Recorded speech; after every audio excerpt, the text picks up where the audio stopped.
ಪ್ರಿಯ ವಿದ್ಯಾರ್ಥಿಗಳೇ, ಈ ವಿಡಿಯೋ ಮೂಲಕ ಫಸ್ಟ್ PUC ಮಕ್ಕಳಿಗೋಸ್ಕರ ಮಾಡೆಲ್ ಪೇಪರ್ನ ಡಿಸ್ಕಸ್ ಮಾಡೋಣ.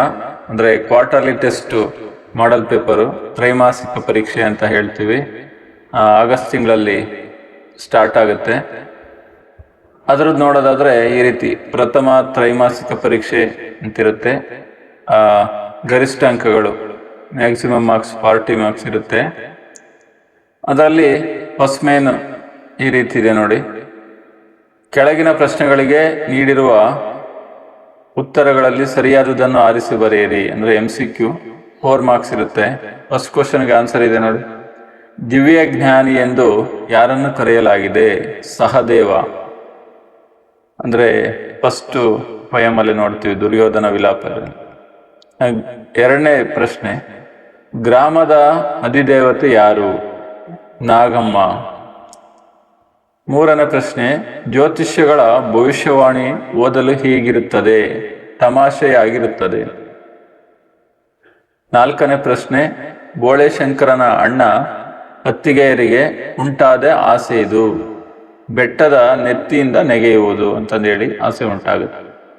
ಅದೇ ರೀತಿ ಬಿಟ್ಟ ಸ್ಥಳಗಳಿಗೆ ಸರಿಯಾದ ಉತ್ತರವನ್ನು ಆರಿಸಿ ಬರೆಯಿರಿ. ಅಲ್ಲಿ ಸ್ಪೇಸ್ ಇಲ್ಲ, ಹಾಗಾಗಿ ಚಿಕ್ಕದಾಗಿ ಆನ್ಸರ್ ಮಾಡಲಿಕ್ಕಾಗಲಿಲ್ಲ.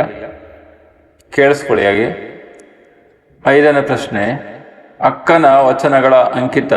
ಈ ರೀತಿನೂ ಕೊಡ್ತಾರೆ. ಅಕ್ಕನ ವಚನಗಳ ಅಂಕಿತ ಅಂದರೆ ಅಕ್ಕ ಮಹಾದೇವಿ, ಅದು ಚನ್ನಮಲ್ಲಿಕಾರ್ಜುನ ಅಂತಂದೇಳಿ. ಆರನೇ ಪ್ರಶ್ನೆ, ಹುಡುಗನಿಗೆ ಮಹಾತ್ಮ ಗಾಂಧಿ ಎಂದು ಹೆಸರಿಟ್ಟವರು ಯಾರು? ತಾತ ಕರಿಸಿದ್ದೇಗೌಡ. ಬೋಳೆಶಂಕರರ ಊರು ಶಿವಾಪುರ ಅಂತಂದೇಳಿ. ನೆಕ್ಸ್ಟ್, ಹೊಂದಿಸಿ ಬರೆಯಿರಿ. H. ನರಸಿಂಹಯ್ಯ.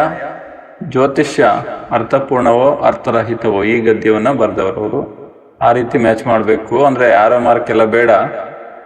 H. ನರಸಿಂಹಯ್ಯ ಅಂತ ಏನು ಬರೀತೀವಲ್ಲ ಅದ್ರ ಮುಂದೆನೆ ಬರಿಬೇಕಾಗುತ್ತೆ. ಇಲ್ಲಾಂದ್ರೆ ಡೈರೆಕ್ಟಾಗಿ ಫಸ್ಟ್ ಒಂದು ಆನ್ಸರು A ಅಂತ ಬರೆದ್ಬಿಟ್ಟು ಅಥವಾ ಆ ಬರೆದು ಜ್ಯೋತಿಷ್ಯ ಅರ್ಥಪೂರ್ಣವೋ ಅರ್ಥರಹಿತವೋ ಈ ರೀತಿ ಬರಿಬೇಕು. ಆರೋ ಮಾರ್ಕ್ ಎಲ್ಲ ಬೇಡ. ಡಾಕ್ಟರ್ ಬೆಸಗರಹಳ್ಳಿ ರಾಮಣ್ಣ ಏನ್ ಬರೆದ್ರು? ಗಾಂಧಿ. ಅದೇ ರೀತಿ ರನ್ನ ದುರ್ಯೋಧನ ವಿಲಾಪ. ನೆಕ್ಸ್ಟ್ ಮೇನ್ ನೋಡೋದಾದ್ರೆ 2-3 ವಾಕ್ಯಗಳಲ್ಲಿ ಉತ್ತರಿಸಿ ಅಂತಂದೇಳಿ. ಕೆಳಗಿನ 2 ಪ್ರಶ್ನೆಗಳಿಗೆ ಮಾತ್ರನೇ 4 ಪ್ರಶ್ನೆಗಳು ಇರ್ತವೆ.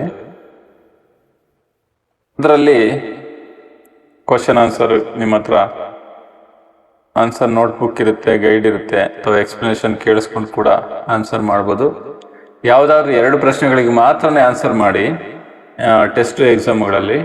ಆಮೇಲೆ ಸಮಯ ಇದ್ದರೆ ಮಾತ್ರ ಎಕ್ಸ್ಟ್ರಾ ಕ್ವಶನ್ಗೆ ಆನ್ಸರ್ ಮಾಡಿ.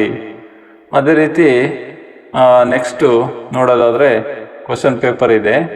ಅದಾದಮೇಲೆ ಅದಕ್ಕೆ ಆನ್ಸರ್ ಕೂಡ ಇದೆ ನೋಡಿ.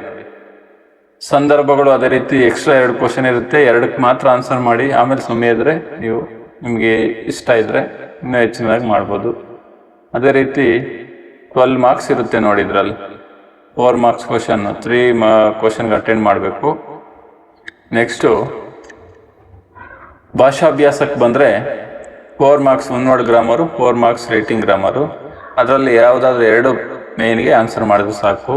2 ಪ್ರಶ್ನೆಗಳಿಗೆ ಆನ್ಸರ್ ಮಾಡಬೇಕು. ನೀವು 3 ಪ್ರಶ್ನೆಗಳಿಗೆ ಉತ್ತರವನ್ನು ನೀಡಿ ಆನ್ಸರ್ ಮಾಡಿ. ಒನ್ ವರ್ಡಲ್ಲಿ ಏನು ಸಮಯ ವೇಸ್ಟ್ ಆಗಲ್ಲ. ಯಾವುದೊಂದು ಪದ ರಾಂಗ್ ಆದರೆ ಯೂಸ್ ಆಗುತ್ತೆ. ಫಸ್ಟ್ ಮೇನ್ ನೋಡಿ, 2 ಪದಗಳನ್ನು ಬಿಡಿಸಿ ಬರೀರಿ. ಕಾಲಾವಧಿ, ಕಾಲ ಪ್ಲಸ್ ಅವಧಿ ಅಂತಂದೇಳಿ ಉತ್ತರ ಕೊಡ್ತೀನಿ ನೋಡಿ. ಕ್ವಶನ್ ನಂಬರ್ ಮೆನ್ಷನ್ ಮಾಡಿ 21 ಅಂತ. ಕಾಲ ಪ್ಲಸ್ ಅವಧಿ. ಅದೇ ರೀತಿ 8 + 10. ಅದೇ ರೀತಿ ಉಂಡೆ ಪ್ಲಸ್ ಕಟ್ಟುವ ಅಂತಂದೇಳಿ. ಇನ್ನು ಕ್ವಶನ್ ನಂಬರ್ 22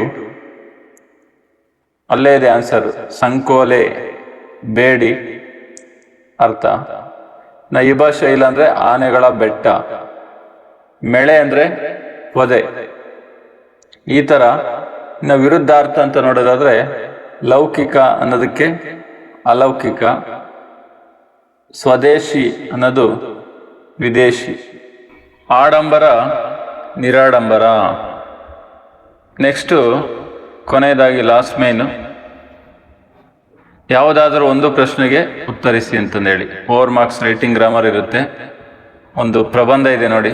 ಪುಸ್ತಕಗಳ ಮಹತ್ವ ಅಂತ ಅದರ ಅರ್ಥ. ಇನ್ನು ಗ್ರಂಥಾಲಯ ಅಂತವ್ರು ಕೂಡ ಗ್ರಂಥಾಲಯದ ಬಗ್ಗೆ ಬರೆಯುವುದು, ಪುಸ್ತಕಗಳ ಮಹತ್ವ ಅಂದರೆ ರಾಮಾಯಣ ಮಹಾಭಾರತ ಈ ರೀತಿ ಯಾವ್ದಾದ್ರು ಒಂದು ಪುಸ್ತಕಗಳನ್ನು ತಗೊಂಡು ಪುಸ್ತಕಗಳ ಇಂಪಾರ್ಟೆನ್ಸ್ ಏನು ಅಂತಂದೇಳಿ ಬರೀತಾ ಹೋಗ್ಬೇಕಾಗತ್ತೆ. ಇಲ್ಲಾಂದ್ರೆ ನಿಮ್ಗೆ ಅದು ಕಷ್ಟ ಅನ್ಸಿದ್ರೆ ಒಂದು ಪತ್ರಲೇಖನ ಆಪ್ಷನ್ ಕ್ವಶನ್ ಇರುತ್ತೆ, ಪತ್ರಲೇಖನ ಆದ್ರೂ ಕೂಡ ಬರೀಬೋದು. ಈಗಾಗಲೇ ಫಾರ್ಮೆಟ್ ಎಲ್ಲ ಕಲ್ತಿರ್ತೀರಿ.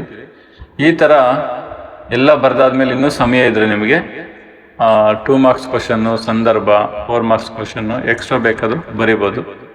ಕೆಲವೊಂದು ಕಡೆ ಅಂಡರ್ಲೈನ್ ಮಾಡಿ ಸಂದರ್ಭದಲ್ಲಿ ಲೆಸನ್ ನೇಮು, ಲೇಖಕರ ಹೆಸರು ಈ ರೀತಿ ಎಲ್ಲ ಬರೀರಿ. ಇದಕ್ಕಿನ್ನೂ ಹೆಚ್ಚಿನ ವ್ಯಾಕರಣಾಂಶಗಳು ನಿಮ್ಗೆ ಏನಾದ್ರು ಪತ್ರಲೇಖನ, ಪ್ರಬಂಧ ಇದಕ್ಕೆಲ್ಲ ಆನ್ಸರ್ ಬೇಕಾದರೆ ನನ್ನ ವಿಡಿಯೋಗಳ ಮೂಲಕ ನೋಡಬಹುದು. ನಿಮಗಿಷ್ಟ ಆದರೆ ಲೈಕ್ ಮಾಡಿ, ಇನ್ನೂ ಸಬ್ಸ್ಕ್ರೈಬ್ ಮಾಡಿಲ್ಲ ಅಂದರೆ ಸಬ್ಸ್ಕ್ರೈಬ್ ಮಾಡಿ. ಶುಭವಾಗಲಿ. ಒಳ್ಳೆ ಮಾರ್ಕ್ಸನ್ನು ಸ್ಕೋರ್ ಮಾಡಿ. ಧನ್ಯವಾದಗಳು.